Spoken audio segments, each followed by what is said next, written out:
back, ladies and gentlemen, to episode 8 of Couchside Sports. As always, I'm Matt Parnell, joined alongside by Lucas Fanslaw, and a special guest this evening, Trystan Cook, the resident Maple Leaf expert and/or fan. He's struggling, people. Yeah, He's struggling. First off, how you doing, Lucas? I'm doing good. Just had a good round of golf with the boys. You know, the three of us tore up the local goat trail course. It was a good round, though. Little Mulligans action. Trystan, how about you? Welcome aboard. Yeah, no, I'm excited to be here. Long-time listener, big-time Toronto Maple Leafs fan. Excited to sit in. Yeah. From Toronto, right? Or Well, Ontario? Ontario, close enough. Gotcha. Within the region. So it's hometown Got the province team. right. Yeah. At least I got the province right. But Matt, you had a pretty crazy shot to end the round. You just got to toot your own horn for a minute. Yeah, I did. So it's like only a 250-yard par 4. I was playing up a bit today. Hit a decent drive, but I was right at the green. Threw a drop down, and then as I dropped the ball, I saw my ball, so I was like, "Oh, perfect!" So I picked up, fucking went over to my second shot, hit a good chip over a sand bunker, maybe like 15 yards, and rolled in for eagles. So can't complain. Shot a little 1 over today. Best Nice round of round the year then. for sure. Nice round then. You guys played pretty good too. Had a couple nice shots Yes. here and there, but Consistent. definitely did not top that eagle. Yeah. Me and Trystan played 27 holes today, so we're feeling it. I think a little. Yeah, Oh, I definitely believe got it. a sweat going. You got the back a bit sore Not yet. Maybe later tonight. once you hop into bed and quit moving. Yeah. What do you? How was your week this week, Lucas? It was pretty good, pretty average work week. The yard waste is going crazy at work, but you know, a bit more money, can't complain. The old lady let us record a pod tonight, so it's always a good week when we're recording a pod. That's right. We are recording this on Saturday, June 28th, day 2 of the draft. Yes, sir. It was quite the week for hockey news. It was, yeah. I didn't realize the cup ended, and literally right away the news starts rolling out. All these potential trades and stuff.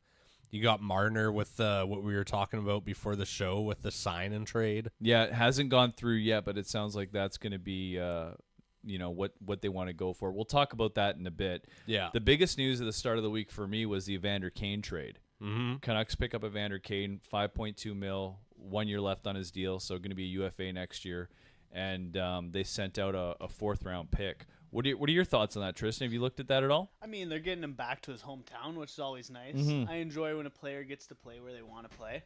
It's always fun to see. Evander Kane himself, I mean, he's definitely getting a little bit older. Mm-hmm. Yeah, he's 33. To help the Canucks, yeah. I mean, they need to build a bit more stable base, I feel like. Yeah. They've been struggling for a couple years. Edmonton, I feel like, got the short end of the stick there for sure with the 4th-round draft. But, I mean, that's how it goes. Do you think that was more of a cap move to make some room? For Edmonton, for sure. That was the only reason they wanted someone to just take that contract on, free up 5.2 so they can go out and maybe get a goalie or, re-ups maybe another forward. I'm not sure what their plan is. I mean, I know I was saying earlier that they signed Trent Frederick like a couple days later for 3.8 times 8 years. It seems like a ridiculous contract to me. But if he turns out to be like a 20-goal scorer, that's going to be a really good contract. But right now it's quite unproven, so it's a little risky. Yeah, I know you're not a fan of the contract, but do you think that's just them trying to, with the salary cap going up, do you think they're just trying to lock in a good bottom 6 guy long term? Yeah, it's definitely a future-proof situation, I think. I think they're like kind of thinking, yeah, let's get this guy in 3.8. Maybe it seems a little steep right now, but again, if he turns into a 20-goal scorer, 40-point guy, for 3.8 in 5 years, like that's a crazy low contract for them. So it could work out really well, but I feel like it's also got the potential where we haven't really seen enough from Frederick that maybe he goes out and he gets 8 goals next year, and then he gets like 12 the next year, and it's like, well, do you really want to keep this guy around for 8 years? Yeah. Like, it seems a little bit ridiculous. Yeah. So yeah, that's kind of the big one off the start of the week was the Evander Kane trade. I will say, like, a lot of the Canuck fans, I think when I first saw the trade, and I kind of had this feeling as well, was like, oh no, why did we go and do that? Like, Evander Kane's kind of had a lot of like personal issues on and off the ice. But I think after watching his press conference this week and kind of thinking about it a bit more, he seems a lot more solid now. A lot of that stuff's in his past. Like, he had that gambling issue where I think he ended up getting the contract got void from San Jose because he was, I don't know, he like went bankrupt at one point. Like there was a lot of weird, and his ex-wife is crazy. I was just gonna say, is this the guy whose ex-wife trolls him and shit on Instagram? And it's just totally shit and crazy. Have you seen that, Lucas or Tristan? I have not seen. No, that. I can't remember his ex-wife's name now. But she is insane. Like she will tweet about him or like post on her Instagram shorts like multiple times a day. She's just a professional hater. Yeah. And then when they just lost the cup, she posted to her story something like, "I fucking love cheering for Florida so much." And if this helps decide the story, he has full custody of their kids. Yeah, exactly. That's how fucking crazy she is. Yeah, it does seem like he comes with a bit of baggage. Oh, outside totally. Of hockey, yeah. Totally, but no, it seems like a big pickup for the Canucks. I feel like that's just he's coming into the last year of the contract, so they're obviously going to try and re-sign him, I think. There's no way you're just trading for that guy for a 1-year rental when you're that far away from going to the Cup. Well, I mean, the Canucks need to change something. Like, I mean, what was it? Not this year, obviously, but last year they actually had a pretty successful year. Yeah, they won the And division 2 years ago. All of a sudden, within a year, almost like don't get me wrong, not the exact same team, but almost the same team is putting out bottom of the league. Too much locker room issues, Like, and that was a lot of the Miller thing happened. Yeah, a lot of the reaction with that Kane thing was like, we just got rid of Miller because of a locker room issue, and now you're bringing Evander Kane here, and I think that was a bunch of the initial reaction from the Canuck fans. But yeah, that Miller thing just totally derailed them. I never liked the Pettersson contract when they signed it to him. So they signed it to him not last year, they signed it to him last year. So this was his first year of it, $11.8 million, and it sounded like he came into camp super out of shape, and JT Miller was not happy about it. At least this is what I've heard. And I mean, there was like a practice incident where like Miller was like screaming at Pettersson. A bunch of things, and I'm sure that kind of like is just like the tiniest little example of what's happened in that relationship. And so they had to move a player. I think that they should never have signed Pettersson to that contract, that extension. They should have traded him and built around Miller. I know Miller's older, but like he's the type of player I think you win with. He was still only 30 at the time when they traded him, I think. And look, he was 30 years old, making $8 million, and people were like all pissed about that extension when it happened. And then he goes out and he puts up like 99 points or something that year. Yeah. Yeah. Right? So, I hated that contract with that extension to Pettersson. I don't think it was the right move. Plus, I heard it got to the point where they literally refused to play on the same power play together. Yeah. Like, it literally got to that point. When that's happening in the locker room, that's a there problem. has to be changes. Yeah, at that point. Yeah. Oh, heck yeah. Poor Quinn Hughes. Oh, yeah, brutal. yeah. Star defenseman and is just put on a team where there's just drama. Just rough. Yeah. And bad. He was struggling with shoulder like the whole second half of last season. Yeah, I exactly. feel like the Hughes brothers, all of them have been struggling with injuries. They've for the definitely last Jack all- Hughes also. They've definitely all had injuries. I think Quinn Hughes has probably been the most durable out of the three. Yeah. Jack Hughes has had a lot. I mean, I have him in our keeper league. I know he's been a problem. Yeah. It's like he plays the first half of the season, then he's done for the rest of the year. Yeah. yeah. It's like, And even I'm Luke, trading him in week 3 next year. yeah, seriously. Yeah. And even Luke Hughes, he got hurt in the first round with Carolina of the playoffs. That's right. Yeah, and they were without both Luke and Jack. Yeah, he was out for like half of that series. I would have loved to seen that series with the Devils at full strength because I think they're actually pretty good. Yeah. Yeah, I really like the Devils team. Yeah. A young, looking to try and win. Like, they're full of potential. Exciting to watch too. They're fast, like you said. They're young. They're very offensive, and they have a lot of skill and offense from their back end too, which is always fun to watch, especially on the power play. Right? They averaged over 3 goals against a game last year. Wow, was that their goaltending? Yeah, it was. Yeah, it was. Jacob Markstrom kind of struggled last year, and then also can't remember what else it was. I think Markstrom might have got injured, and they had to rely on their backup. They've struggled with goaltending for years, though. I feel like the league now. You totally say if I'm wrong, but I feel like the league in general has struggled with goaltending. Yeah. For the last 10, 15 years. I'd say there's like the solid 8 goalies, and then after that, it's a fucking toss up. You're trying to find the hot hand. Yeah, exactly. Someone having a good year. Like Aiden Hill winning the cup, with Vegas a couple years ago, right? Yeah. It's like Aiden Hill. Like, really? Who? And and he was a stud for them from local boy, Comox Valley. If we had to power rank top 5 goalies, who are we putting in? Bob at 1? I would have Bob at 2. I'd have Hellebuck at 1. Yeah, I was saying, even though Hellebuck didn't perform in the playoffs this year, he obviously showed that he is the number 1 goalie in the league right now. I agree. Yeah, I would say Hellebuck probably the consensus number 1, and then I think there would probably be an argument for 2 and 3, but I would probably go like Bobrovsky and like Bing. No, I wouldn't go with him. Really? No, I don't think so. I would probably go with Ottinger, I think, at number 2. Yeah. And then number 3, maybe Shesterkin. Gotcha. For the Rangers. And then number 5, maybe you look at Binnington. But he's been good for Canada. He's been good for St. Louis as well, but I don't think he's a top 5 goalie. I would put Demko ahead of him, actually. If Demko's healthy, I would put Demko. Demko's if he's healthy, he's a perennial Vezina finalist. Binnington had that really good year with St. Louis when they won the Cup, and then since then he's very much a hot and cold goalie. And when he's good, but when he's bad, he's not good. Goalies really are a different kind of breed, though, because, I mean, you look at an offensive player, defensive player, by the time they're like 22, you're expecting they're hitting near their peak or they're getting to their top level. Yeah, goalies it's like late 20s. Yeah, and you're like, 26 is like, oh, yeah. Now they're starting to hit their point where like, this guy knows what he's doing. 100%. Yeah, they marinate for a long time. Bobrovsky, we're saying, he's maybe top 3, and he's 37? Yeah, exactly. Something like he's that? pushing 40. He's up there. I was this is kind of tying it into the draft, but I was just looking at winners and losers from the draft, and I'm just trying to find the team right now, but I know a team was considered a loser because they took a goalie in the first round, I think, or a high second round, and exactly what you were just saying. People were saying, like, it's not a bad pickup. He was the best goalie in the league, but to take something that high when you're not going to see, you don't find out if it was a good pick or not until like a decade from now. Yeah, exactly. You're getting a Carey Price or a like somebody that's just going to change your team. Yeah, that's a interesting take.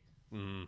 The Islanders seem like they really cleaned up on this. I was just looking at that. They did really good. I mean, obviously getting Matthew Schaefer, number 1. Yeah, and then they picked up 16 and 17. So they ended up getting Victor Eklund at 16, and most people had him ranked in the top 10. Yeah. And then they took Kushan Atkinson, 13. I don't know too much about the 13th overall, but I know Victor Eklund was projected to be a good player. I think it sounds like he's a bit of a two-way center. He's a little bit smaller.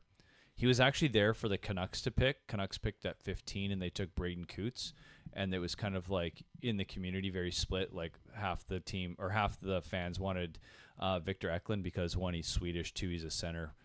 Canucks need a fucking center. Yeah. But they ended up going with Braden Coots, who was the captain of the Seattle Thunderbirds this last season at 17 years old. So, and he's a good player. It seems like he's very much also a very two-way, kind of like a Bo Horvat, it sounds like. Gotcha. Which the Canucks need. But again, this is a player that's 2-3 years away, right? Yeah, but even having him to train under Bo Horvat, what I mean? Horvat's not there anymore. So you got Victor Eklund. That's what you're saying. Yeah, Victor Eklund to train under Horvat. That's huge. Yeah. Yeah. Like you follow him around. If he laces his skates this way, you lace him that way. Yeah, whatever he eats, you eat. 100%. Whenever he takes a shit, you take a shit. You know what I mean? 100%.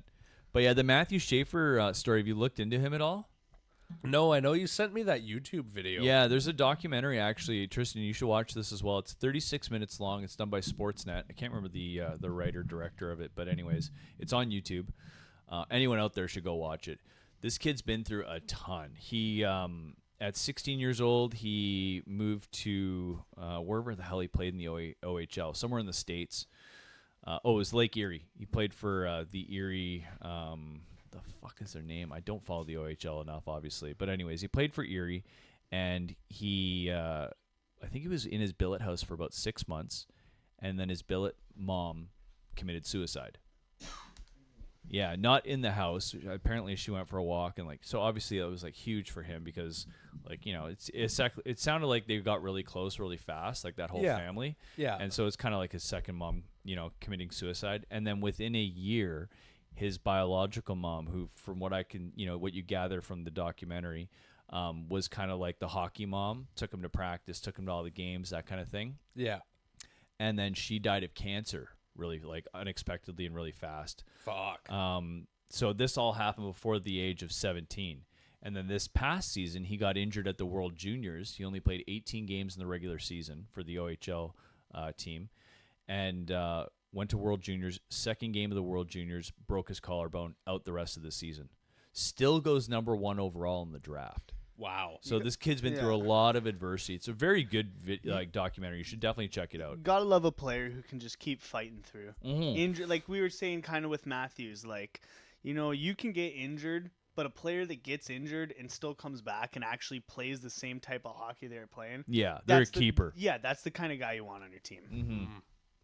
Yeah, so he's been through a lot. So it seems like they've got a kid there who's like, I mean, future captain. From what you can gather, it seems like this is the kid. He's going to be the captain of the team, and probably within 3 years. I know Craig Button was saying, I checked out his pre-draft rankings, and he said that there's no player in this draft that will be playing in the NHL next season. I think Matthew Schaefer will be playing in the NHL next season. You think so? Islanders traded Noah Dobson yesterday, and that was their number 1 right D. And Matthew Schaefer is going to be their number 1 right D. I think they're just going to roll him in and just let him go and see what he does. Coming from a football guy, in football, you're drafted. If you don't play within 2 or 3 years, you're out of here. Yeah. In hockey, is it normal that 99% of draft guys, like, you're spending 2 or 3 years in the farm league? For Like, sure. That's normal? I think the big thing, too, like, you got to think like, about with NFL is that they have to go to college. Yeah. Right? So NHL players are drafted at 17, 18 years old. They can be drafted up until they're 20, and then once they're over 20, they become an overager, and they have to sign a professional tryout, or they sign as an unrestricted free agent, whatever it is. Mm-hmm. So you have like some guys coming out of college in the NFL that are like 22, 23 years old. They're 5 years more developed than these other kids. So the farm team is essentially their college, their version Well, of college. and they're not even like if you get drafted, this, for example, Matthew Schaefer, if within 9 games the Islanders think he's not NHL ready, they can send him down. But because he's 18 years old and he's coming from the CHL, which is, you know, the Ontario Hockey League, the Q, and the WHL, he actually has to go back and play in junior.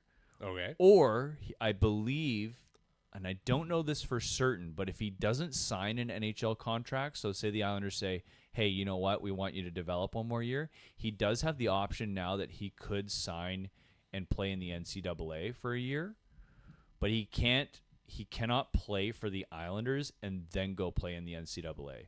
So if the Islanders give him like a 9-game tryout, he has to go back to the CHL. Okay. So either way, though, but like, so I don't know if he's going to go back to the CHL. I mean, I would be so surprised after they trade Dobson. I think they're just going to roll with him and just see what the fuck he does. Like, he seems like he'll be good enough, and like, he's probably not going to put up fucking 60 points this first year. But I bet you if he goes and he puts up 30 or 40, they'll be happy. Well, and even like, let's say they're rolling him on the 3rd line of defenseman. That's still valuable development. You know what I mean? Put him on the first power play too. Yeah, getting 15 minutes a game of playtime. Yeah, I agree. I think he'll be in the NHL this year, but it seems like everyone else is 2-3 years away. Gotcha. Yeah. No, that's pretty crazy. That's just normal for them to go to the farm league and play down there. Yeah. It's too bad that they can't go and play AHL. Now, if you had like a kid go to college and then come to the NHL, so say you draft a guy, he doesn't sign with you, goes and plays a year of college, then he plays for your team the next season, you can send him to the AHL. Okay. But it's that CHL rule where if they played in the CHL and they come to the NHL, they have to go back to the CHL until they're, I think, 21. Unless they've played 9 games in the NHL. If they've played more than 9 games in the NHL, then you can send them to the AHL. But that also burns a year off their contract. So there's a lot of weird shit going on there, right? And yeah. The development tree is so bizarre when it comes to those players. And the whole time they're in the minors, it still counts as their pro contract. I believe so. I don't know if they're on. No, they might be on 2-ways. I think rookies are on 2-way contracts. So if you sign a contract for, let's say, 980 or 950 grand or something like that as a rookie, Yeah. and you get sent to the AHL, you get paid 10% of your NHL contract. Gotcha. Yeah, it's only players that have a 1-way deal that clear waivers and go to the AHL that get paid their full NHL salary. Like in the last episode, we were talking about Campbell being sent down to the minors, and they were paying him $5 million a year to pay in the minors. Yeah, speaking of the Oilers, Trystan, what are your thoughts on the Oilers? I mean, I feel like they're in an interesting position where they've gone back-to-back playoffs, obviously same as Panthers, but when you compare the two teams, they're two totally different teams. Yeah. They're one team built around star players, another team built around having a good core. Yeah. And I feel like Edmonton really doesn't have that many shots left at that cup chance. Like, I agree. I don't know. I honestly really don't know what like McDavid could even be thinking at this point with, do I want to stick it out coming into the future or am I going to switch they're in such a weird position of I don't think they're gonna make the cup next year. I can't see that happening. I can't see it either. I was surprised they made it this year, to be honest, but I feel like next year they're gonna be a second round, third round team. Yeah, they're gonna get out. I think if especially if Vegas goes and gets Marner. Yeah, Vegas is gonna be a team to watch out for. Big time, and that's a divisional matchup. They're gonna have to play the Vegas Golden Knights to get to the finals, right? Yeah, we'll see. I'm interested with the McDavid thing. You know, he's got 1 year left on his deal. If you talk to Oiler fans, they're like confident he's going to re-sign because his wife apparently just invested a shit ton of money into a bunch of businesses in Edmonton. Oh, really? Yeah, like a ton of money. And so it sounds like the Oiler fans are thinking, oh, why would she leave after investing a bunch of money? But my thoughts are, I mean, if you're investing money into businesses, you can do that job from anywhere. Yeah, you don't need to be in Edmonton. Yeah, a different country. Right? Like, so. I just don't see what's left for him there. He's spent his time. He's done what he's done. If he tried. If the team can't help him or he can't help the team to what they need, he's got to, you can't just keep doing the same thing every year. I agree. I think this year, we'll see. I don't necessarily think it wouldn't surprise me if he re-signs after July 1st and gets an extension, but it also wouldn't surprise me if he lets this contract run out till next year and see what they do this season. You know? Yeah. If the Oilers get bounced in the first round, I think he's gone. Yeah. If they get to another final, you know, it's kind of like, well, you've been in the final 3 times. I mean, if they get to another final, it would blow me away if they didn't win it. If it's another Panthers Edmonton final, it's going to be the most boring NHL playoffs ever. Yeah. I will say that. 3 years in a row. Yeah, 3 years in a row. I don't know if I can handle that. 3 years in a row. I just can't see it would. I don't think either of those teams will make the finals next year. I think the Panthers are definitely good enough, but they've now gone to the finals 3 years in a row. Those players have got to be getting tired. Has any team in recent, before, say, the original 6, won 3 back-to-back cups? Yeah. I think you had Edmonton won 3 back-to-backs. With Gretzky. Mm-hmm. Yeah. And then I think the Islanders won 3 back-to-backs when they had Bossy. Crazy. Yeah. Yep. Okay. There was, but that's you're talking the 80s. Yeah, still way back. Not way in back. Recent salary cap era. No, definitely not in recent cap era. I was just saying another topic I was thinking about is the Sharks. Yeah. With their second, I think it was Mitchell Misa or Michael Misa. Michael Misa, that's what it is. Yeah. Another Canadian center. He's supposed to be really good. Celebrini as a center on Sharks. I feel like Sharks and obviously the Blackhawks are a couple teams within 5 years. Yeah. That I would say are teams that are going to be up there in the top 10 teams for sure. Yeah. The Sharks, I think a couple weeks ago we were talking about them, but obviously it comes at the pain of finishing bottom 5 year after year after year. Yeah. But they just have such a crazy young core of people. Yeah. You know what I mean? Yeah. And, back to our farm development league, need a couple of years to develop. You got to let these guys grow into who they're going to be. Yeah. But 5 years down the road, the Sharks they're going to be crazy. They can turn it around. And then on the other hand, like you just said, the Blackhawks, it almost seems like they're they're doing the exact opposite. They're grabbing all these pieces, and there's still so much dysfunction in the franchise. Yeah, Yeah. it is a weird situation And, with them. and it's to the point people are even talking about, like, oh, when Bedard's rookie contract is up, like, is he out of here? Yeah.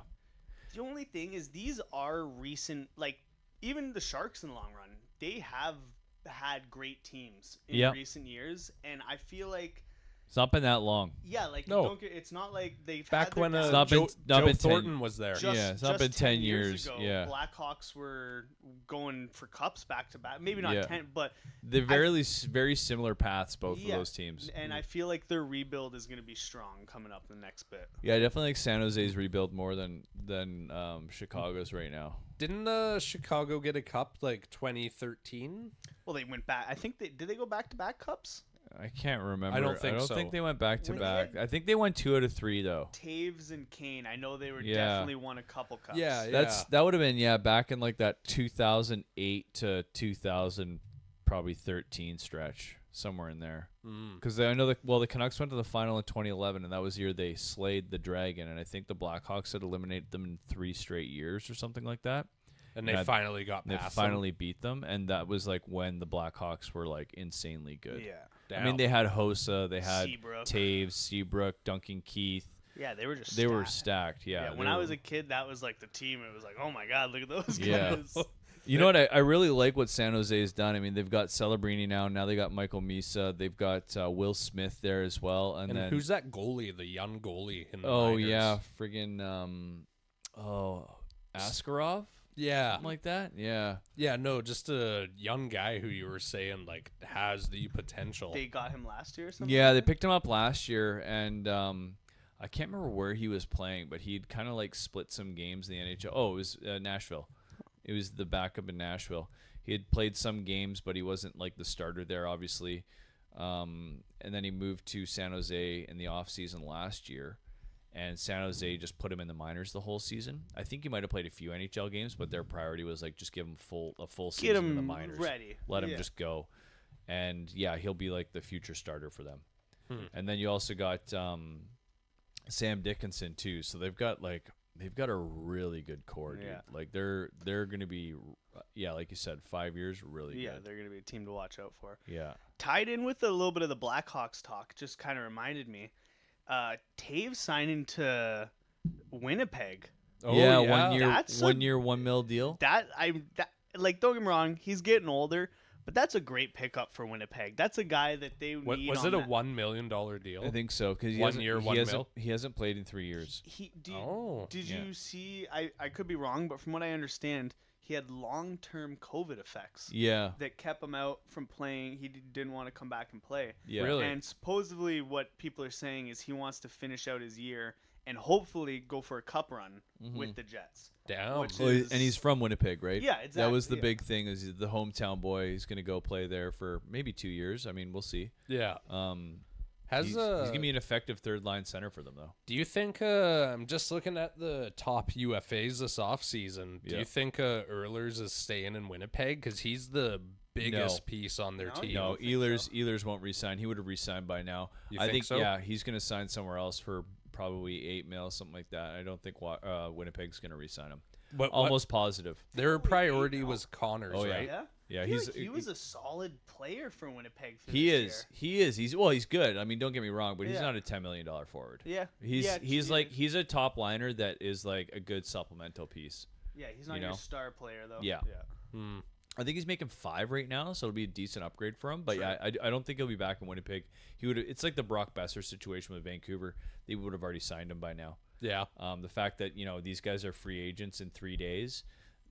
Why would you sign a deal right now? You might as well go to free agency and see what the hell the other teams are going to Make a offer bit you, more money. and someone's going to pay him Yeah. for sure. And flipping it back to the Cup teams, Florida signing Bennett 8x8. Yeah, I like that deal. That's a long-term lockup, and you Yeah. called it. You said that was going to be their number one piece to yeah. lock up. Yeah, and that's what the number too. It was 8 mil. 8 mil. I Yeah. think I was thinking 8x8 sounded exactly right. The rumor was it was him, Ekblad, were both asking for 8x8, and then Marchand, couldn't really fit in there because I think they had 19 mil in cap space. So Marchand would have had to take 2.5, 3 mil.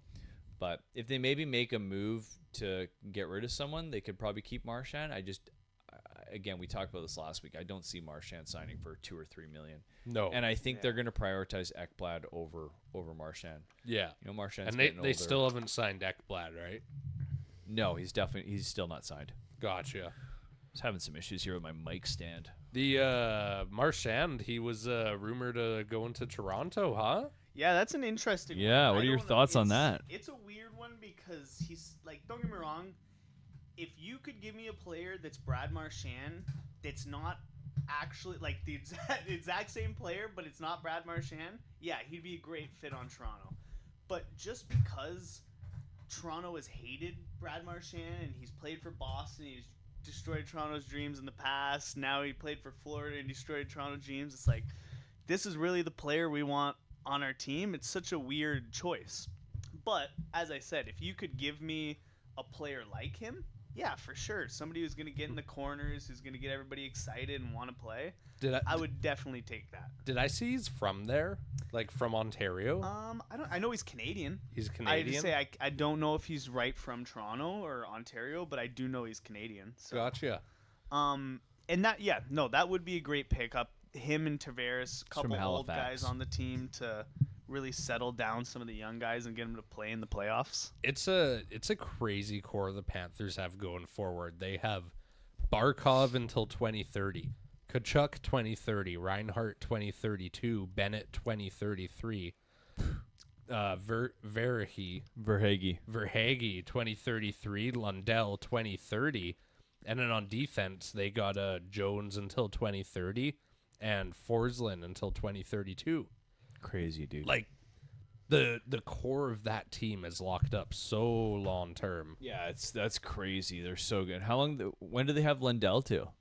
They have Lundell until 2030. My God. So what? Their top 4 or 5 players are all locked up until about. Yeah, they got 2 first lines of forwards and their starting defensemen locked up big time. Yeah, that is crazy. And then when's Bobrovsky done? Bob? Yeah. I feel like he'll retire Next year? before his contract. Yeah, he's got 1 more year at 10 mil. Yeah. And I bet you he'll resign. He'll probably resign at a cheaper rate. Yeah. I bet you anything. Like finish his career there, yeah, kind of. Scroll down. How old is he? It should say 36. 36. So I bet you he'll sign the 2 or 3 year deal for 7 or 8 mil. Yeah. And even then, that 3 mil, like, that opens up a bit of room to add some pieces on the bottom 6. Well, especially with the cap going up. I think they think within 3 years the cap will have gone up 25 mil. Damn. So there's a lot of room there. And with a team like that, all you really do is, you already got your 5 main players. You just got to shuffle your build bottom 6. solid players around Yeah, them. you just shuffle your bottom 6. That's what they've done. And I feel like that's the difference in the Panthers and the Oilers getting to the cup is it comes down to what the GMs have done to the bottom pieces. Yeah. Like Stan Bowman didn't do a great job. We talked about it. Their depth was good, but in the finals it was just not great. It just fell apart in both of the last couple of years of their playoffs runs. It's like, okay, McDavid and Dry are going to put the entire world on their shoulders, but they need some help. And then like the Panthers' depth, you had fucking Marchand, Lundell, and then Listerainen as a third line. Yeah, that's crazy. That's a Marchand, crazy third line. Marchand had 5 goals in 6 games. Yeah, in the finals. It's crazy. That's a crazy third line, dude. Like, I feel like that's just the difference in those teams has just come down to the GM. The Panthers have been making that bottom 6 absolutely stacked. 100%. I'll be interested to see what the Oilers do. I think this year is a big one for them. I think if Connor McDavid doesn't re-sign by like training camp, there's going to be alarm bells going off. Yeah. Let me just throw this out there. Third line for Edmonton in comparison of Marchand, Lundell, and Listerainen. Trent Frederick, Adam Henrique, Victor Arvidsson. Yeah, fuck. Arvidsson was a disappointing pickup for them last year. Sounds like they're trying to get rid of him, and they're going to have to pay someone to take him. Yeah? Yeah. Like even retain some of his cap. I don't know if they'll have to retain. I don't think his contract is that much. I just don't think it worked out for the player or the team in Edmonton, and I think both parties want to change. Yeah. So we'll see. I mean, I think them missing Zach Hyman in the finals was huge. Yeah. That was massive. I mean, and he did come back, right? But he only came back for the conference finals. No, I think you're thinking Ekholm. Hyman got injured in the conference finals, broke his wrist or something like that. Was done for the year. Brutal. Yeah, so he was out, and then they had to, so no Hyman there on the right side. Yeah. So I guess they probably were playing like Nugent Hopkins, McDavid, and I don't know, Kane, and then they had Puck Colson, Draisaitl, Arvidsson. Like it seems like they were just battling. Like they just did not have the depth. And then defense, like Matthias Ekholm looked like absolute hot garbage in the finals. Yeah, was pretty good in the conference finals, those 2 games he played in, but he was terrible in the finals. Bouchard was terrible defensively in the finals.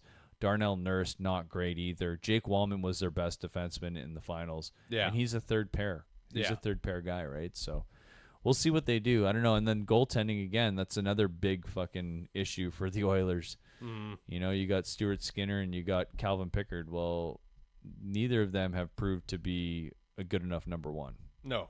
So I don't know. We'll see. Why don't we can touch on a little bit of the offseason here for Toronto.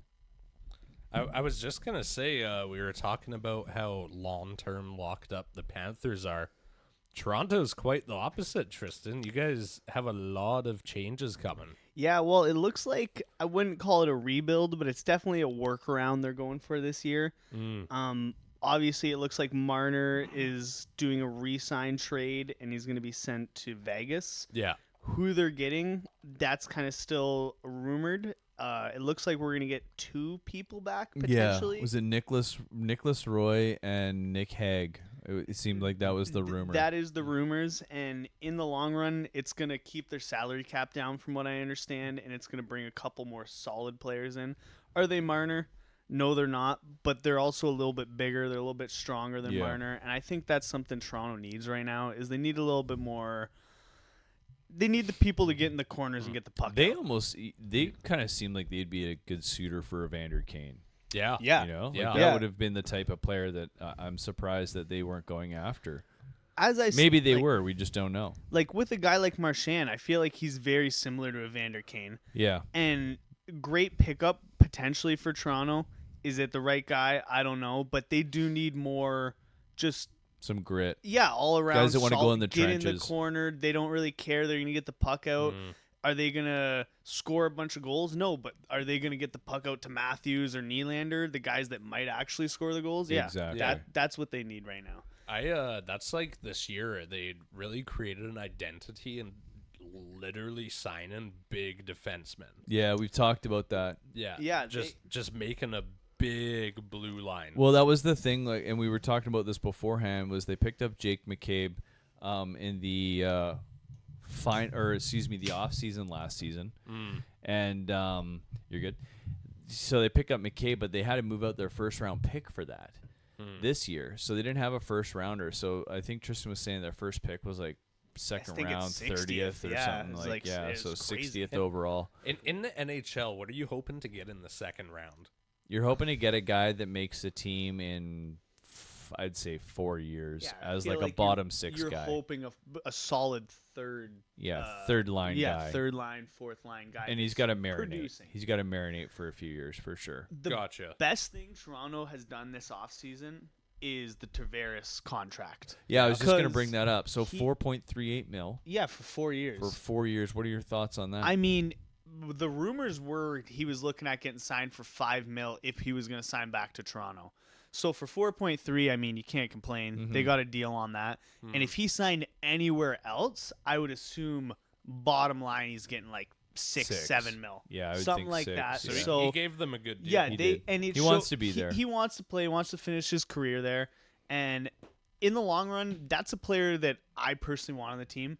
Is somebody who wants to be there. They want to play their year there, and he's shown that he's a good player. He's getting older, but he's still putting up points. He's still helping the team. Yeah, he's just a bit slow. Yeah, he definitely. They need to put him with fast wingers. What is he? Second line center, right? Yeah, exactly. Yeah. Sometimes third, like sometimes they'll go Matthews first line center, Nylander have his own line, and then you have Tavares on the third line. But a lot of the times too, they'll have Nylander, Matthews play together, and they'll have Tavares as the second line center. Yeah, I mean, truly, I think that was a great play for them. If he was gone, I feel like it would have really been a big change around for the team. I feel like they would have had Too to much. think. Yeah, well, I mean, at that point, you got to pick up a new center. Yeah, To fill in and that there's spot. no like, centers available. That's where they would have needed to pick up like Marsh. They would have had to, because I mean, at that point, it's like we need somebody to be able to get some points. We've lost Marner, we've not lost Tavares, so it'll be interesting to see what they do. I think at this point they're just going to kind of stand pat. Maybe they make a big splash in free agency. Maybe they pick up Ehlers. Maybe that's their Marner replacement. That'd be a. They only have 5 forwards signed past 2026. Yeah, Matthews, Nylander, Tavares, Domi, and David Kampf. Yeah. So not like super long-term contracts to deal with. I mean, your big ones are long-term, but like, Yarncroke going in his last year, Lawton last year, Ryan Reeves last year, he's been a bust. But on the defensive side of things, they you can tell they have a lot of faith in their core, because just look at how many guys they have locked up for X years. Like they got 3 of their guys are locked up for 5 more years on D. That's something with Toronto that I feel like is interesting is they went a long time. I feel like where it was we got to outscore the other team. We don't, Oilers style. Yeah, exactly. It's like, okay, we're gonna get scored on. We got to put 6 in the net. Where I feel like in the last 3 to 4 years, they've said, all right, obviously that's not working. Yeah. Let's build up that defensive core. And now they've got themselves an okay goalie. They've got themselves some good defense. But now they've lost that front end. Yeah, and they need to especially find a losing replacement. Marner and losing a couple players like that, it's like you need somebody to be able to get that puck in the net in those moments. I mean, I would not be surprised, I should say, if Ehlers signs in Toronto. I mean, I haven't looked in to see if there's any rumors there, but to me that just seems like an automatic replacement for Marner and at a cheaper deal. And I think that's enticing to Toronto. You can get a guy that's going to be a playmaker, can play on the first line, can play on the second line. Yeah. And, he's not going to put up 104 points. He might put up 75, but you're also only going to pay him 7 or 8 mil. You're not going to pay him, what's Marner going to get? He's probably going to pay, he's going to get 12, 11, I would think. Yeah. He's definitely going to get the Nylander contract. So that's 11.5 mil. So he's right around there. Yeah. So maybe that's what they do. And they got 21 million in cap space right now. Lots of cap space. They got to make some re-signs. They got to re-sign Pacioretty if they want him. Are they re-signing Nyes? Oh, they'll definitely re-sign him. I feel like he wants to play with Matthews. He wants to play on that first line. He outshined his contract, like, for sure. Pacioretty, I don't think he's going to resign. No. I think he's gone. I don't think that's why I said I don't think they're rebuilding the team, but they're definitely letting go of a lot of players that they've had, and they're going to try something new. Yeah. Yeah, they're definitely switching it up. Well, they got the money to do some stuff this offseason. Yeah, well, having Marner walk out the door is going to help. Yeah. I think Nyes, like Trystan says, I agree. Nyes he's going to re-sign. I don't know how much. It sounded like we looked at it earlier. It was like 5 years, 7 mil a year or something like that, which I think would be a great deal for both of them. Yeah. I think Nyes has potential to be, a 60 to 75 point guy. I mean, he just came off his second year. He had 58 points, so he's right there. Yeah. But again, Marner's walking out the door. So how many of those points did he get were based on what Marner also did? Yeah. Marner was a huge part of that offense. Yeah. So we'll see. I mean, I definitely think he's a 60-point guy. Like, I think he's a solid second-line guy that can play first-line minutes if you want him to. Or, like, hey, you want someone to go in and dig pucks out for Matthews, you're going to throw Nyes on that line. Yeah. Right? So he's a really good piece to have. Players like him and Domi on that team really shined in the playoffs. Yeah. And then you had players like Matthews and Marner where I feel like they just didn't do what they needed to do, and it was all the players that you're not expecting were really outshining all the guys that you're like, come on. Yeah. You're like, getting paid the big dollars. Here, you got to be scoring a goal. Yeah. And I feel like that really shows. That's the guys that they need on that team. I think the pressure is on Matthews now. He has to step it up. Yeah, as you said, he has to. Real quick, Nylander, was he coming up on the last year of his deal? Last year, this year that he played would have been a free agent at the start of this year, but they signed him to an extension last season. Gotcha. So and then that's when he signed that $11.5 million deal. Gotcha. And that's, I think, when you also kind of ran into like, well, one of these guys has to leave now. Yeah. Right? Because you've got Matthews at 13.2, you got Nylander at 11.5, and then you had Marner, who was going to be asking for 11.5. I mean, if Marner was to stay in Toronto, he would have asked for more than Nylander, especially after the season he just came off of with 100-plus points. I think he led the team in points this season. I do. Yeah, I think you're right. You're just talking about how Toronto will need a center. There's like no centers at the top of the UFAs. None. Big talk You've obviously got Marchand, but the only one behind him is Pius Suter from Van. Yeah, and Marchand's not considered a center. No, they have him lifted as left wing. Yeah, he plays a wing. So Pius Suter is definitely the number one overall center in the unrestricted free agent market, and that's a problem for Vancouver because I think they were hoping to re-sign him at like 4.5 times 4, something, or 4 times 4. Yeah. And I think now he probably realizes I can go to UFA and this might be my chance to make big money. Like not crazy money, but someone might go and pay him 5.5, and give times him an that over extra mil 6 or years. two. Yeah, there's an extra $6 million bucks, right? And so on the UFA list, Pius Suter's ranked number 12. You have to go to number 17 for Claude Giroux. Yeah, and Giroux's what, 38? Yeah. 37. Yeah. He's getting old. Yeah, so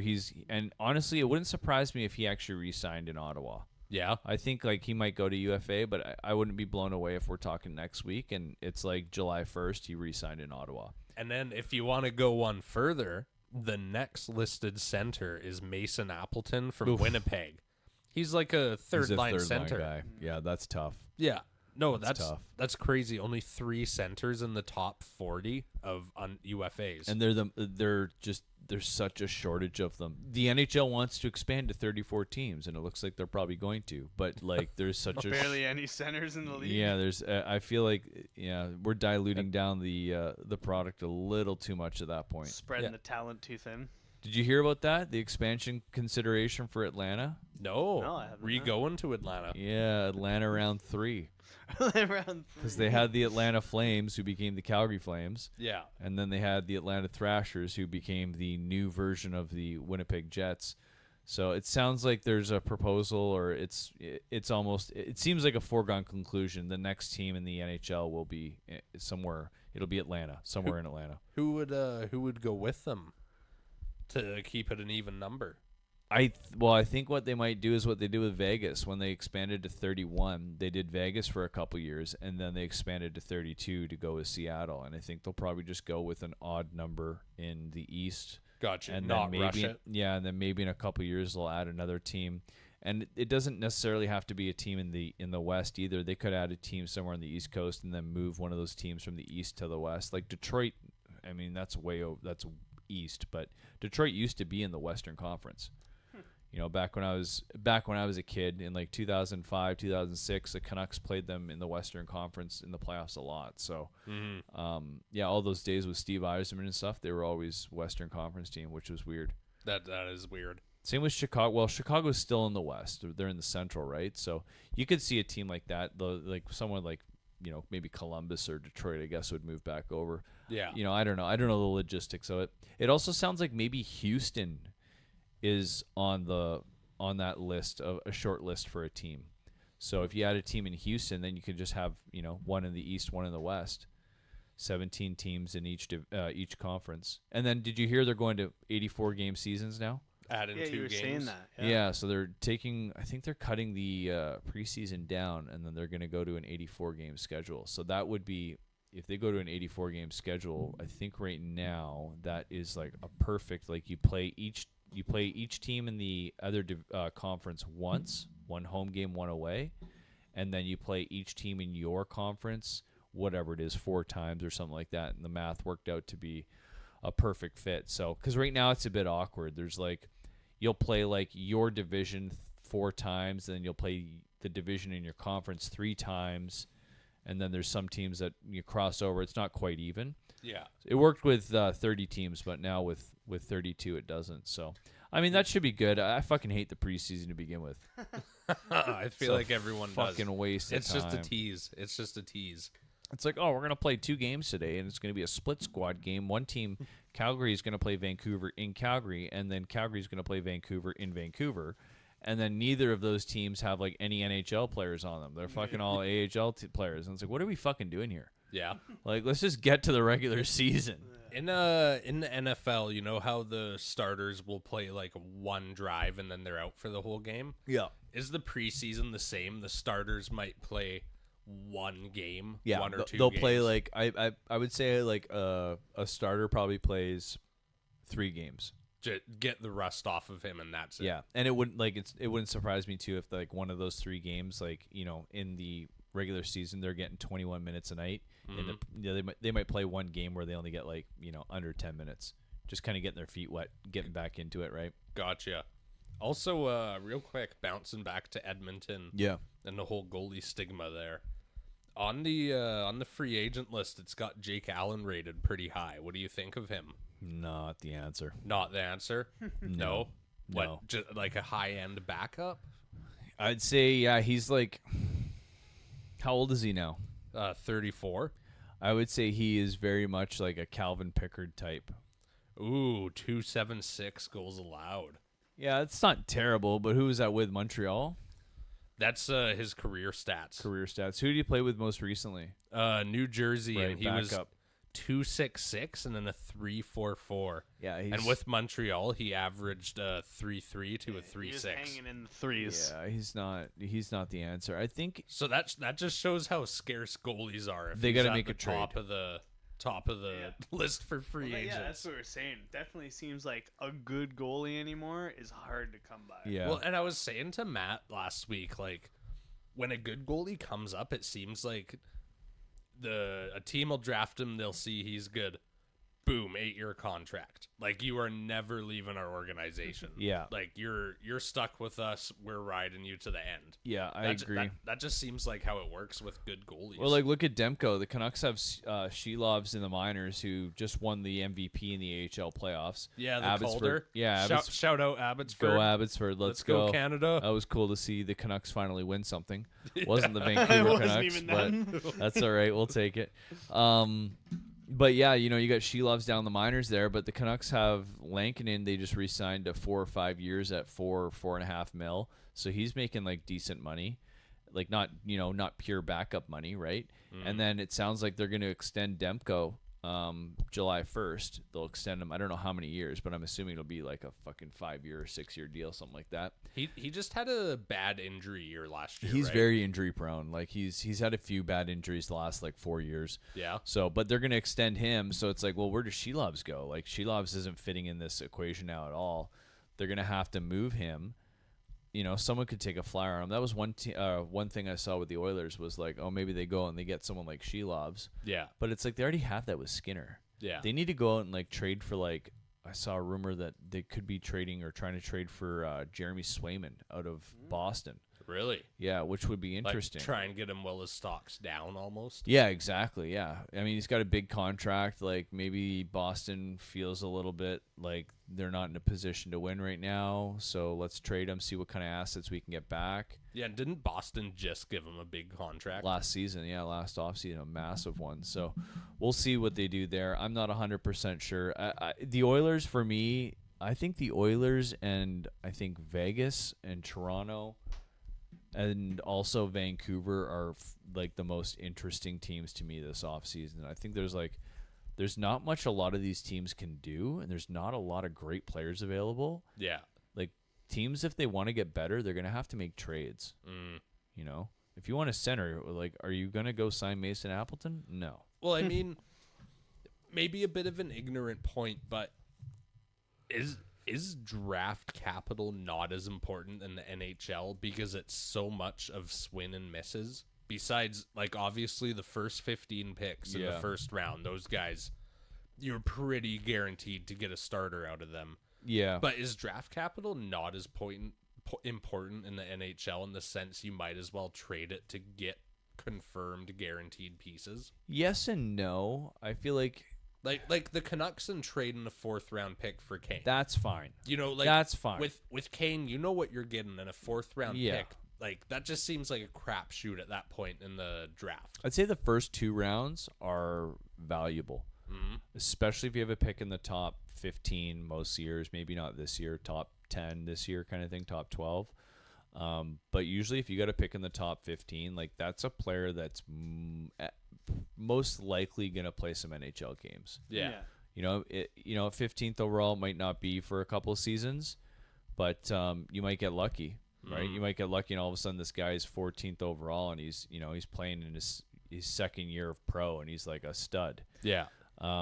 But yeah, once you start getting down to like 3rd, 4th, rounds, it's kind of like, yeah, it's a crapshoot. You're just throwing shit at the wall and hoping something sticks. I feel like for that, like as you're saying, first 15 or so, I don't want to say you're guaranteed, but I would like to say you're guaranteed for about a top 6 player. Yeah. If you're drafting 14th or whatever, is this guy going to be your all-star? Maybe. That has happened lots before. But you're looking at a guy that you can Potentially hope in the future is going to be a solid second line, first line player at Yeah, some point. exactly. Kind Yeah, I agree. I was gonna ask you guys, what teams do you think are gonna do a 180 this offseason? What do you Who's mean the when you next say- like best bounce back or like bounce back or fall back? Like for example, one of my picks. I'm sorry, Trystan, but it depends on how they deal with this offseason. Yeah. Is Toronto? No, I don't. I can easily see Toronto going from like a cup aim team to not a rebuild team, but like a first round bounce, just missing the playoffs. I don't disagree. I feel like they're a team. I can't see them not making the playoffs. Same. Do I see them making the cup? I mean, obviously, probably not. We'll see what the team looks like when the year actually starts. But they're going to be a playoff contender team. I mean, it's just more than likely how it's going to be. They'll be in the mix. What comes out of the team at the start? Yeah, we could be looking at a 2-3 year of trying to figure out what bottom line players we need. What are we doing with our contracts, kind of thing. Yeah, defense is sorted. Yeah, if Wall turns into something, you got a goalie. Then you just got to figure out your bottom 6, and I'd say probably a winger in the top 6. But yeah, I don't disagree that we are looking at a time where, I mean, it's very uncertain. We just went from being like looking at our top players and saying, all right, we're riding these guys, to now going, all right, we got to switch everything around. Yeah. So, I mean, it's definitely going to be a different boat. But yeah.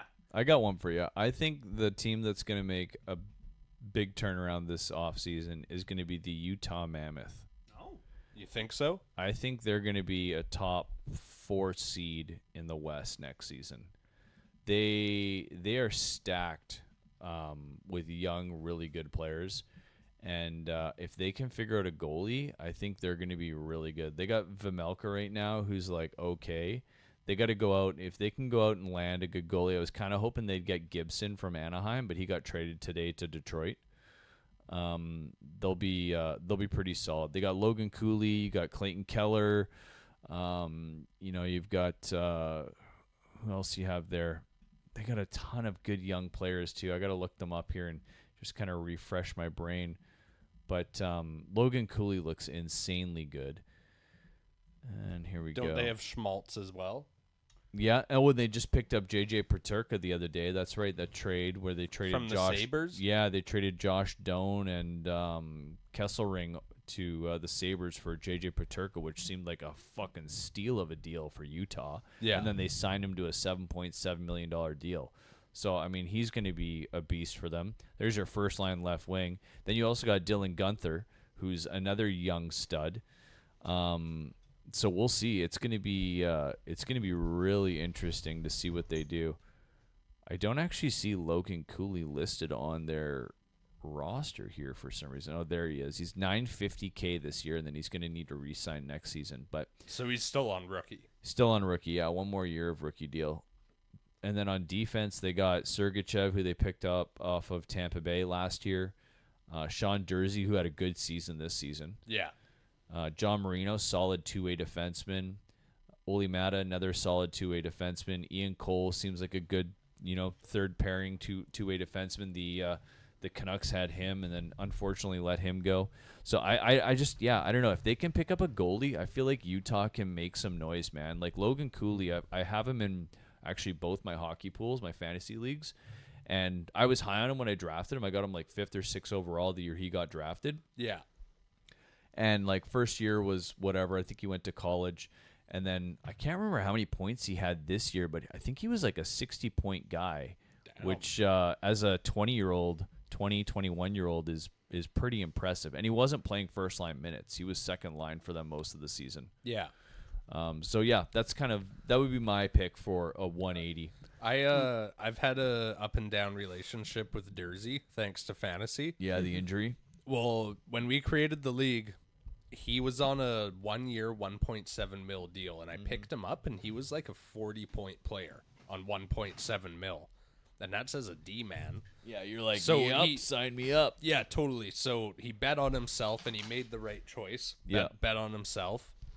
Obviously did well, and then they signed him to like I don't know how many years, but a $4.4 million deal. Mm-hmm. And then he like broke his fucking femur like a month into the season. He was crushing it too. Remember, he was absolutely cruising. Yeah, like I want to say he was on their number 1 pair. Yeah, he was. Yeah, it was him and Mikhail Sergachev. Yeah, no, but yeah, then that injury just totally derailed last season. So. Obviously, last season was a bit of a write-off for him and me and my fantasy team. But we'll just hope he can bounce back this year. Yeah, we'll see. I'm excited to see Paterka on that team, and I really hope for my fantasy league that Logan Cooley takes over the number 1 center spot. Yeah. Yeah, right now it's Nick Schmaltz has been playing there quite a bit. And then he's kind of like stepped in a bit here and there. And then also Barrett Hayton, who's another really good young player. He's only making 2.65 right now. He also plays center, and he was playing on that first line as well. He's a big dude. So we'll see. But I just think that they've got a really good mix in Utah, and I'm excited to see them play next season. Yeah. And those jerseys are sick. Yeah. And the logo it's so good. Not a fan of the name, though. Not a fan of the name, no. The name, I just hate non-plural names. Yeah. For teams. No, like, you've got Mammoth? a good point. Like, you've got a good point. It's got to be plural. But like, I don't know. Do you call them the Mammoths? I mean, that doesn't sound bad. The Mammoths. Yeah. Like it sounds better. It sounds better than rolls Mammoth. off the tongue. Yeah. A lot more, yeah. No, and it fits in. And you have a good point. Every sports team since the start of time. The Browns, the Leafs, the Winds, the Canucks, the Oilers, the Bruins. Yeah. Like everything's fucking plural, and then you guys the Mammoth. Yeah. It's bizarre. I don't like it. And then you got the Kraken and the Mammoth. I hate the Kraken too. That honestly, I really think Seattle fucked up on that branding. Yeah. I'm not a fan of the name. I'm not a fan of the logo.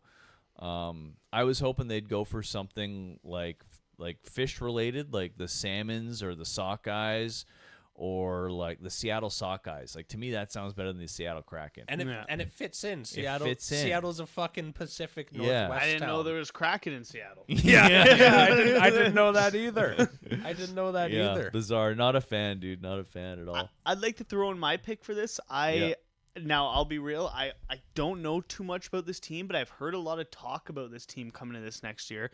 Is the Anaheim Ducks actually going for a run for the playoffs this year? You think so? I mean, as I said, I haven't really done too much research or look into it, but I've heard a lot of hockey people talking about the Ducks actually having a run for the cup this year. They picked up not a cup, sorry, but a run to the playoffs. Yeah, yes. They picked up Chris Kreider from the Rangers, which was, and they've got $38 million in cap space. So much. Well, they got space. rid of like Ziger a couple. Like Zegras, I mean, he wasn't doing gone. nothing for their team, and I mean, they just need to switch some shit. And it feels like, as I said, I haven't done much looking, but they've been trying to switch their team up for the better. Totally. Well, they got Ryan Strome, they got Frank Vetrano, Alex Killorn, Chris Kreider, Troy Terry, Yeah. and Mason McTavish as their top 6 forwards, and then throw in the rookie Leo Carlson as well, who's been a stud. Cutter Gauthier has been really good for them as well, also on a rookie deal. Both of those guys coming up on their last year of their deal this season,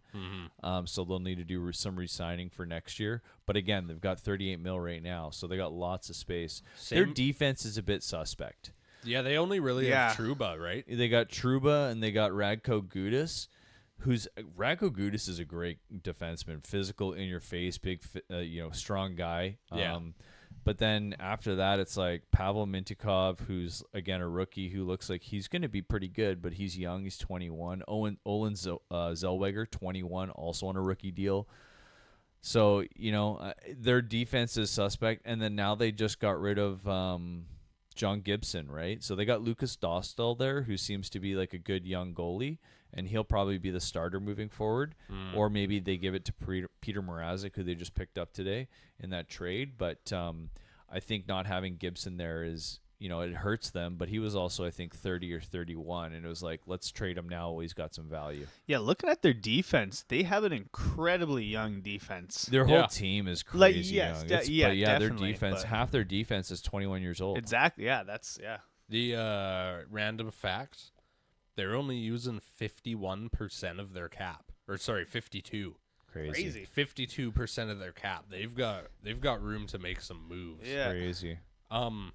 But yeah, on the offense, like, they're kind of like the Leafs. They don't really have a long-term core locked up. The only guys they have locked up into the future They will though, because Carlson and Cutter Gauthier will be those guys. Gotcha. But they're not. They're still on the rookie deal. You might actually see them re-sign a long-term deal next week. After July 1st, they'll be eligible for an extension. You think so? Yeah, I think both of them, and then also McTavish. They signed all 3 of those guys to between 6 and 8 year deals if they can get it done. Yeah. And then they're set. I will say I do enjoy seeing these teams like the Ducks, the Sharks slowly make a rebuild. Yeah. Oh, These totally. are teams, like, at least when I was younger, that were at least solid teams you'd watch play. And then as growing up, they were just the worst teams. Yeah, It was they've like, gotten worse. You do your 3 Hail Marys in NHL and you get the Ducks. You're like, oh, man. Not, yeah, not game's playing done. as the Ducks. You know, No. it's a rough game. But, yeah, no, it is nice really seeing that these teams are taking a big turnaround. Yeah. Besides Chicago, Besides Chicago, yeah. which is fine by me. Yeah. Let's keep Chicago bad. The other team I kind of have poised to do a turnaround next year is the Canucks.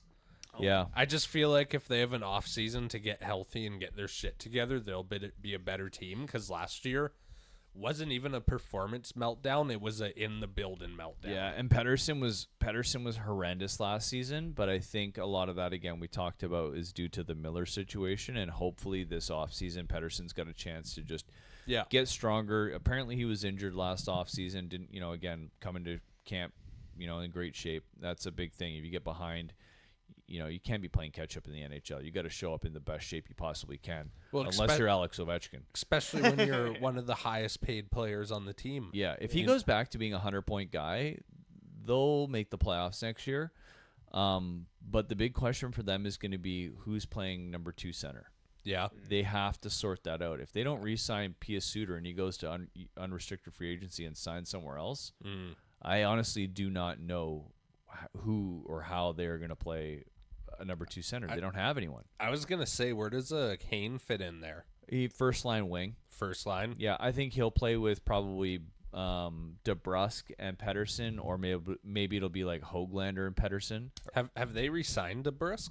Yeah, they signed him last season to a long-term deal. Gotcha. So he was, I think, 6 years, 36 mil, somewhere around there. They just re-signed Connor Garland today for 6 years, 36 mil. Oh, okay. So they've signed him like somewhat Who long-term. was the free agent on the Canucks?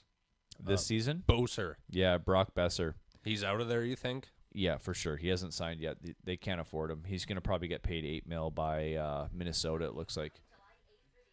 Yeah, it's projected 8.2. Yeah, 8.2. There you go. So yeah, he'll sign a big deal with Minnesota. He's from Minnesota. I think he wants to go home. Yeah. He's still not that old. Like, I look at him, 28. he's only 28. Yeah, Yeah. I mean, like, Yeah. The Still oldest got lots of hockey left. guy by far on the free agent list is Marchand And Giroux. and Giroux, Claude Giroux. Yeah. Oh fuck yeah. Yeah, no, it'll be interesting to see where Marchand ends up though. Out of all the storylines this offseason, I just feel like he's the most unknown. He's been the most fun to follow. Oh, I feel fuck like, yeah. For Oh my this God, last his little bit, like we Instagram were saying it feed. earlier, he's gone from I feel like everybody thinking him like the rat of the Yeah, you NHL hate him. Yeah. to now it seems like slowly and slowly fun he's guy. becoming everyone's favorite player Yeah. almost. Oh fuck I know. yeah. I know. My entire opinion of him is completely changed. Yeah. Once he left Boston, watching him in that Four Nations, Yeah. and then leaving Boston and going to Florida, I'm like, okay, I can like this player now. Mhm. As a Canuck fan, I could not like him. You're out of before. Boston, I yeah. could not like him. Him before. and Tom Wilson Yeah, are in that top tier of guys where you fucking hate them unless you're cheering for them. Then they're the best guys on earth. You know what I mean? the shithouse Yeah. fucking guys. Yeah, Tom I agree. Wilson, you're always screaming, fucking suspend him. But if your team traded for him today, he'd be your favorite player on that Yeah. team. Well, I think that's Kane. That's the Vander Kane situation, right? I think Yeah. that Canuck fans maybe not so happy about it when it first happened, but they're gonna grow to love him. Yeah. I remember watching him in junior when he played for the Giants. He used to go to Giants games all the time. Really? Yeah, and they won the Memorial Cup that season. It was 2007. Oh, no shit. And he was so fun to watch. Fast, strong, physical, plays exactly like he does now. And he's not the fastest guy in the NHL, but he's got good straight line speed. But yeah, he's going to be fun. I think the Canuck fans are going to really like him after a season. The farm team leagues, underrated.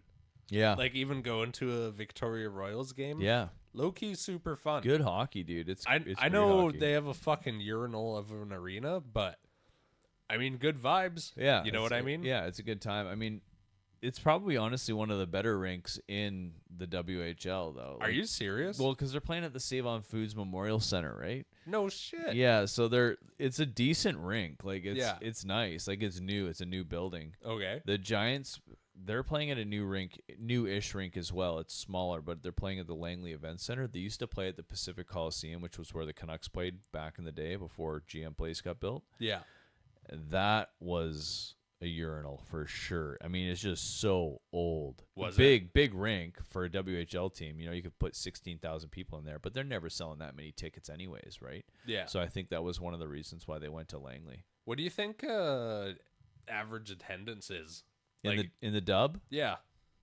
I would say, oh man, that's a good question. I mean, I'm going to just take an absolute wild stab at it, but I would bet between I'd say 5,000. 5 to like 6,000 I feel like would be a lot. Yeah, totally. I'd have to look that up, and maybe we'll fact check that and touch base on that again next week. But Yeah. I think that's probably a good number. I just feel like depending on where you live, the farm team is totally like football.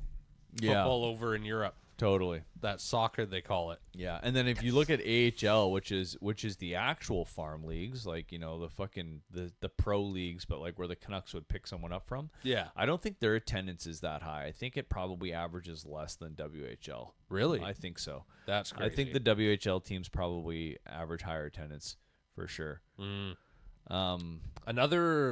It seems like every single league has better development paths except for the NFL.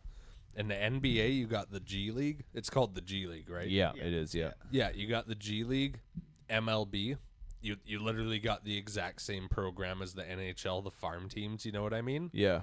Every fucking pro sport has a Good better development development path. Yeah, And football's development path is college, though. Yeah. You got to look at it that like they don't send guys down to college, obviously, but I think that's like players are coming out 22, 23 years old. But the NFL has a huge development problem right now. And it's obviously a big off-season chat that we can have, but you got quarterback is the biggest complaint. You got quarterbacks who are playing 2-3 years, they're balling out, they're looking good. Yeah.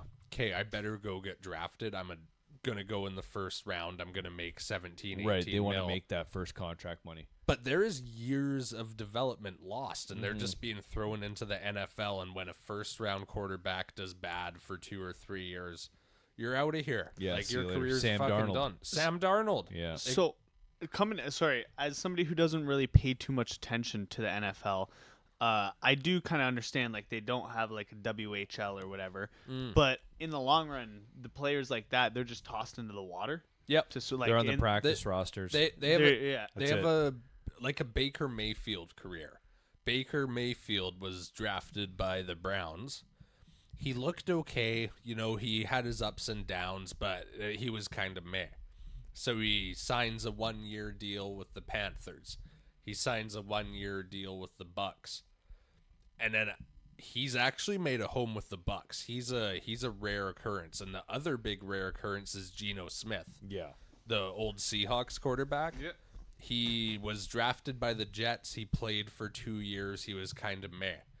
Then for 7 years straight, he bounced around as a backup quarterback, signing 1-year, 2-year deals with different teams. And then he went to the Seahawks and actually had a resurgence in his career and played well.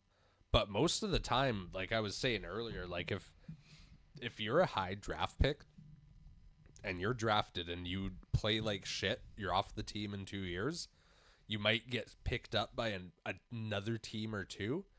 But if you don't do anything with those next 2 contracts, like, you're out of here. See you later. You're going to sell cars. Yeah. Because That's why the average NFL career is only 2.5 years. And you got waves of new guys coming out every year. And so, like, for example, like, let's say you're the Rangers, JT Miller's starting to get old, you want to draft his replacement. Yeah. You're drafting a guy thinking 3 or 4 years down the road. Yeah. Then he might be able to slowly work his way up into the shoes. Whereas the NFL, college is the minors. We're drafting you. You're fucking going. playing. Like, you're being replaced like that. Yeah. that is crazy to like with how big football is. The NFL is that you would think that they would be able to afford a minor league and be able to make money off of that. Well, and I would have thought so as well. Like, that's what people are saying is the UFL right now. What's the UFL? USFL. USFL. It's like they Used to be the XFL and the UFL, Oh, and like they the combined Rock, them. the Rock owns. Yeah, or yeah. Yeah, exactly. Yeah. The Rock. Spring football. Spring and summer football. Yeah. Yeah, it's its own independent league. Obviously, like a millionth of the fraction as popular as the NFL. Yeah. But people are saying that if the UFL wants to stay relevant or like create a niche for itself, they have to find a way to merge and make it work. Yeah. You know what I mean? Like, Like, because it would be why so would you watch interesting. that if it's not Like- actual NFL players? and Exactly. And here's another example, like you're getting late into the NHL season, one of your guys gets hurt. Okay, we're going to call a guy up. In the NFL, if you're late into a season and you need to fill a spot, you're literally calling a veteran who's been sitting on his couch for the last year and saying, like, listen, we'll give you like literally just Come $1 play for million $1 million bucks, for a just month. play for a month. Is Yeah. that You know? that's like those kickers you see that are like they Yeah. just go Yeah. out and they kick and Yeah. then it's like they get drafted. They're like a 35-year-old dude. Yeah. It's like, well, it's I like, kicked oh, we the ball signed this straight. guy. Yeah. Yeah. Like, we needed a kicker. Yeah. Fun fact, the oldest college player ever, 47 years old. Holy. He was a kicker. Wow. And I forget what it was. It was like back in the 70s, but he was like 47 and he just wanted to finish a degree that he started 20 years ago. And he just so And he happened was still eligible to play sports? Yeah, and it just so happened he was just as good at kicking as he was 20 years ago, so he kicked for a year for their fucking Crazy. college team. Hey, question for you. Over under. What's your over under for yards of being able to make a field goal? What do For you mean, me to like- kick Both it? both of you. Yeah. You start, Lucas. Fuck, I feel I know this is a fatal flaw, but I feel like I could kick the fuck out of that ball. So I'm going to say like 30 yards.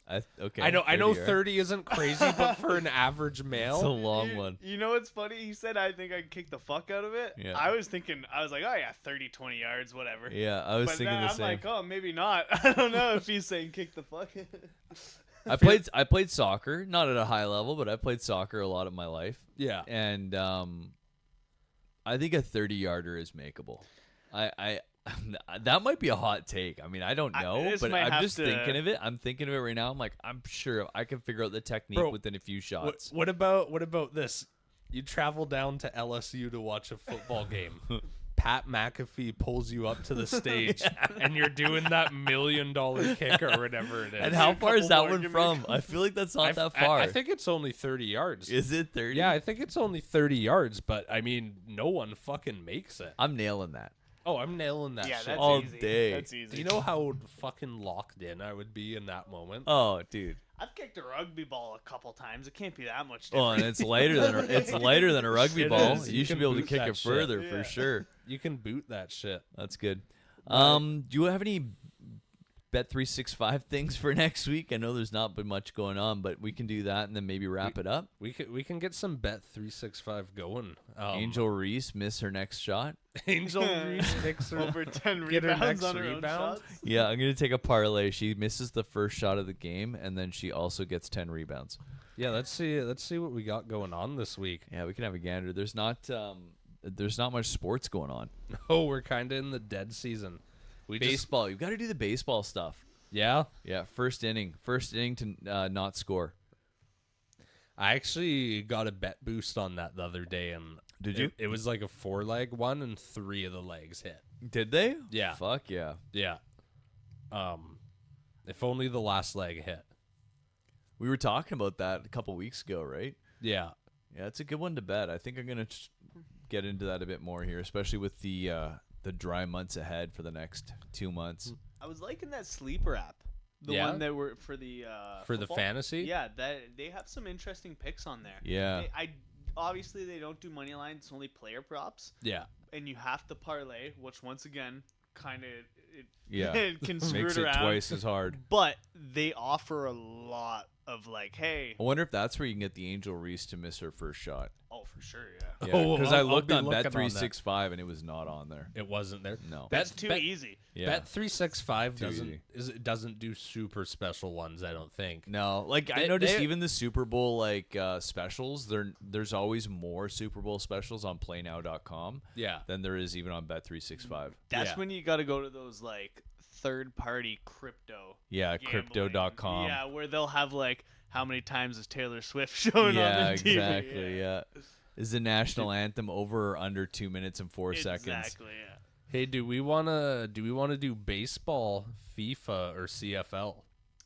What's FIFA? Is it the Club World Cup? Yes, It is the- right now. Yeah. I'm not Yeah. touching that with a 10-foot pole. Why not? I'm just curious. It's a joke of a competition. I feel like it's over and under. It's literally like the best teams and then some of the worst teams. 'Cause Yeah, they've it's a mixed j- in it's the a joke. EPL with the Every Oh, team, really? league. it's like and, every team that won their league in the last year, Gets not in. this year, but the year before gets in. So like Liverpool won their league this year, but they didn't qualify for this because it was the previous year's team. So I don't know. I wouldn't touch it. For me, it's kind of a glorified preseason. I feel like the money lines that are like these guys are a 1.2 or a 1.3. Yeah. It's just it's like they're playing like Real Madrid versus Real Yeah. Betis. Or Betis. whatever. But yeah, exactly. Yeah. It's like some Spain team versus the best team in Yeah. all of Europe kind No, of thing. no, It's That's like- crazy. What do you got for baseball? What do we got for baseball? Do you want some over-unders or money lines? What are the games? We've got Cardinals at the Guardians, Yeah, Mets Pirates, Philly Braves, Mets Pirates would be interesting. Athletics Yankees, Blue Jays Red Sox, Padres Reds. And that's only half of them. There's a lot of baseball tomorrow. I want to see who the probable pitchers are for that Pittsburgh game. What if Skeens is playing? Yeah, I'm gonna see if Skeens is It's in. Burrows. It's Burrows. Yeah. Yeah, I wouldn't touch that game.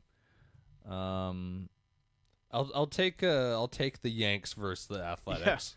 Yeah, That's look, an easy pick. Yeah, Stroman's pitching too. He's good. I mean, he had a terrible outing this year, but I think Matt, you're a pretty big baseball guy, aren't you? you used to like really follow it. I I haven't been know- into it this year a ton, but yeah. I know we haven't touched baseball much on the pod, but we might touch a bit of it this off season. Yeah, I'm down. Absolutely, I'm down. Oh, Mariners are playing against the Rangers, and you got Luis Castillo pitching versus Jack Leader.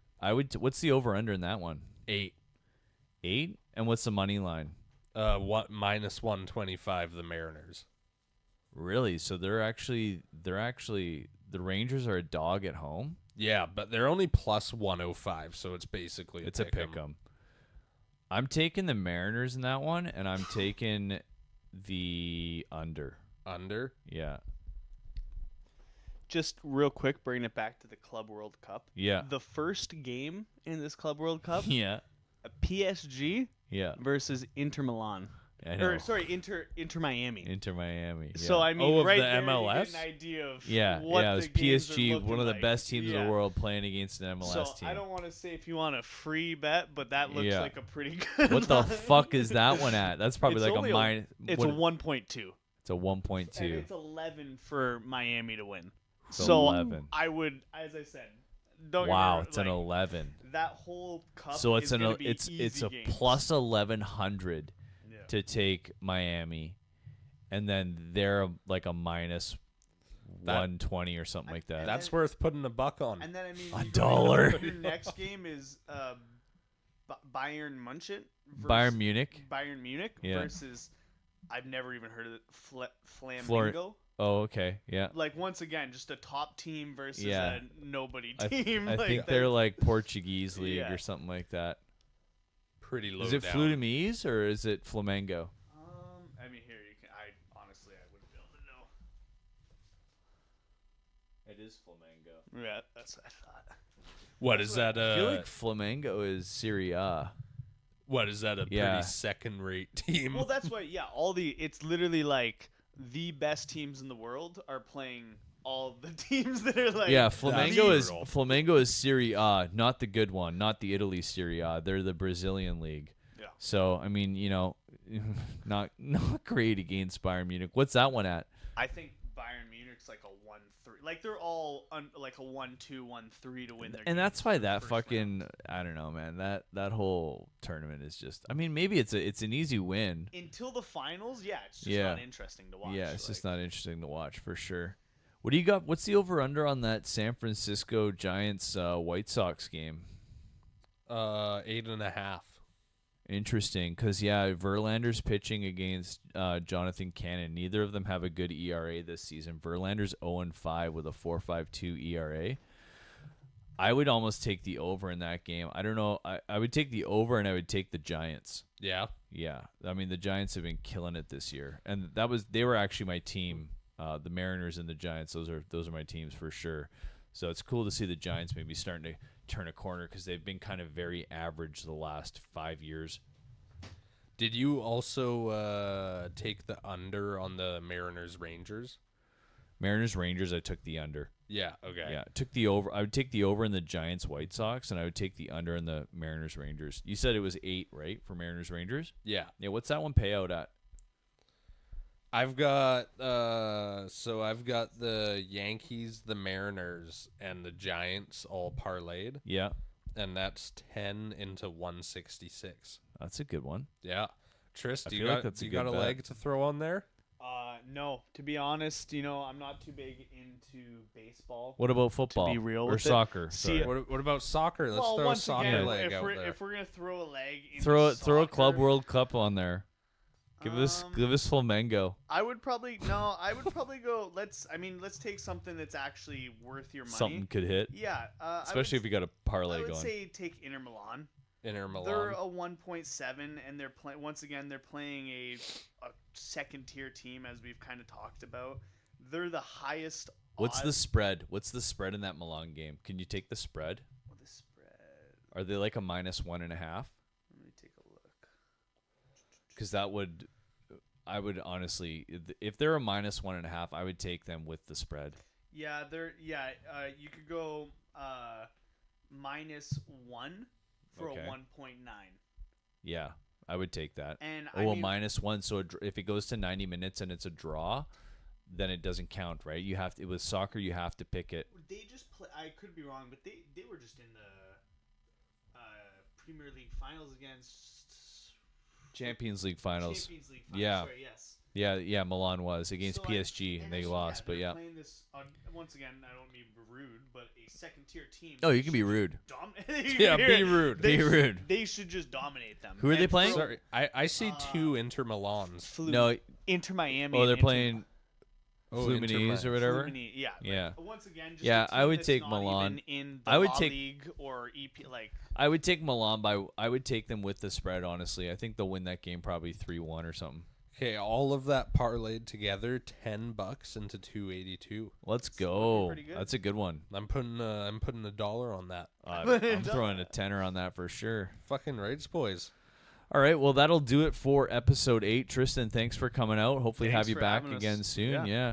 And Lucas, any final words? Oh, you just, final words. You just Final reminded words, me of that yeah. news story I was telling you guys about. Oh, yeah, that's right. We got one last little story we got here. one breaking news. Breaking news. Let me hear a breaking news sound. Do-do-do, do-do-do. Switzerland's women's national team were beaten 7-1 Oh, I heard about this. by Luzern's U15 boys team. I know. But then apparently they didn't, the female team, the manager didn't want it like posted. And so they tried to like remove it from being posted online. But the U15 boys team was like posting all over Instagram, like doing like live shorts and shit.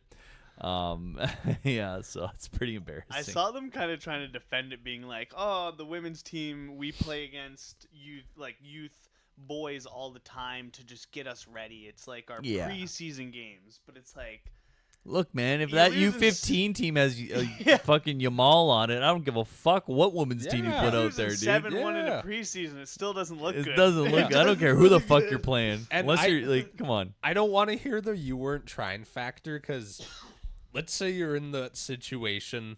You know, the chicks might not be trying hard right away. Yeah. Oh, But you the- go but down the, But 3-0. the second it's like 1-0 or 2-0, they're like, Oh yeah. fuck this. Like, I don't want to lose to Yeah, them. you can't tell me they're just like, all right, it's 7-1, whatever. Exactly. Yeah. They were trying. Oh, You can't fuck tell me they sure. weren't trying. Fuck yeah. For sure they were trying. I forget who it was, but someone was saying they're gonna buy into the WNBA, and then they're just gonna sign the biggest trans females they've ever seen in the WNBA. That's gotta be a meme. I don't know, That's man. gotta be a meme. They were definitely joking about it. I forget who was saying it, but I mean, hey, you might win. You might win. You might win. All right, that will do it here, everybody, for episode number 8 of Couchside Sports. As always, I've been Matt Parnell, joined by Lucas Fanzlaw and Trystan Cook this week. Thank you so much. And don't forget on YouTube and on Spotify to throw us a follow, a subscribe, and share with your friends. Have a good night, people.